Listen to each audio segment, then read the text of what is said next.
Bunda Nona, ketemu lagi bersama saya Anggi di Bincang-Bincang.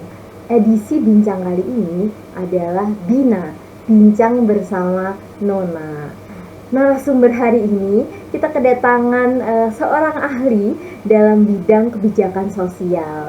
Topik kali ini kita akan membahas tentang kebijakan perlindungan sosial untuk penyandang disabilitas.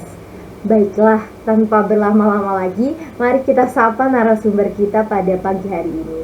Halo Nona Bekti. Halo Non Anggi. Bagaimana kabarnya? Alhamdulillah baik.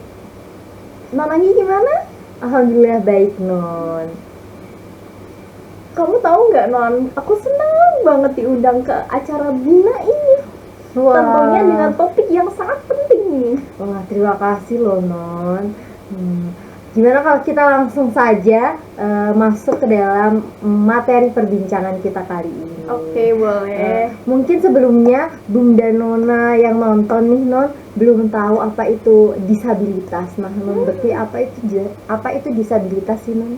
Nah, disabilitas itu adalah kondisi fisik, intelektual, atau sensorik yang dapat memengaruhi aktivitas sehari-hari seseorang. Disabilitas tidak boleh dianggap sebagai hambatan mutlak, melainkan sebagai perbedaan yang memerlukan dukungan dari akses yang memadai agar setiap individu dapat berpartisipasi sepenuhnya dalam masyarakat. Gitu Nona. Nona Bekti tentang kebijakan perlindungan sosial yang dapat menjamin hak-hak mereka. Oke. Nah, kebijakan perlindungan sosial adalah serangkaian langkah dan program yang dirancang untuk melindungi individu dari kemiskinan, kehilangan pendapatan, atau ketidakmampuan sosial lainnya. Nah, ini termasuk tunjangan, layanan kesehatan, dan bantuan lainnya yang diperlukan untuk memastikan kesejahteraan masyarakat secara umum. Pentingnya bagi penyandang disabilitas adalah kebijakan ini harus memastikan bahwa tidak ada diskriminasi berdasarkan tingkat kecacatan atau latar belakang sosial ekonomi. Seperti itu ya. Lalu bagaimana sih kebijakan ini dapat menjamin pemenuhan hak penyandang disabilitas? Oke, salah satu aspek dari kebijakan perlindungan sosial yang inklusif adalah prinsip non-diskriminasi. Ini berarti setiap orang dengan disabilitas harus memiliki akses yang sama terhadap seluruh layanan dan manfaat yang telah disediakan oleh pemerintah, tanpa memandang tingkat kecacatan atau latar belakang finansial mereka. Misalnya layanan rehabilitasi, akses ke peralatan bantu, atau program pelatihan harus tersedia untuk umum, gitu Non. Wah, sangat relevan ya Non. Melihat dari apa yang Non Bekti tadi bicarakan gitu, bagaimana cara Non Bekti melihat pentingnya untuk tidak hanya melihat derajat kedisabilitasan. Melihat derajat kedisabilitasan seringkali menyebabkan diskriminasi atau eksklusi sosial. Setiap individu memiliki potensi dan hak untuk mandiri tanpa pandang bulu terhadap tingkat kecacatan mereka.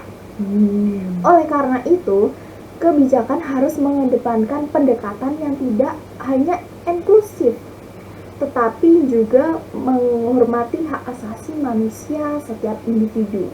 Gitu Non. Begitu ya Non. Lalu apa sih yang dapat kita sebagai masyarakat lakukan untuk memastikan bahwa kebijakan ini benar-benar mewujudkan inklusi sosial dan bagi penyandang disabilitas?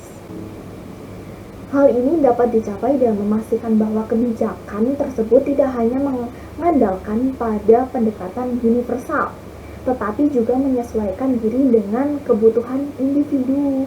Ini berarti mendengarkan suara dari komunitas disabilitas dalam merancang kebijakan, menyediakan pelatihan bagi penyedia layanan agar sensitif terhadap kebutuhan khusus, dan memberikan dukungan yang memadai bagi mereka yang ingin hidup mandiri.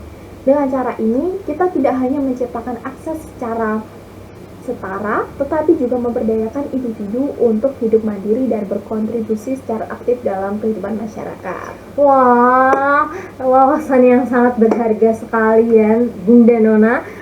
Terima kasih banyak loh Non. Ini adalah percakapan yang sangat menginspirasi dan memberikan banyak pemahaman tentang pentingnya inklusi bagi penyandang disabilitas.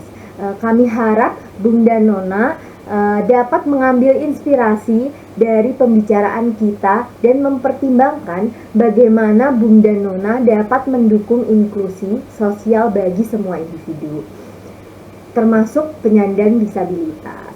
Semoga kita semua bisa bergerak menuju masyarakat yang lebih inklusif dan adil bagi semuanya. Sampai jumpa di episode bincang-bincang berikutnya. Bye. Terima kasih, Non. Sama-sama.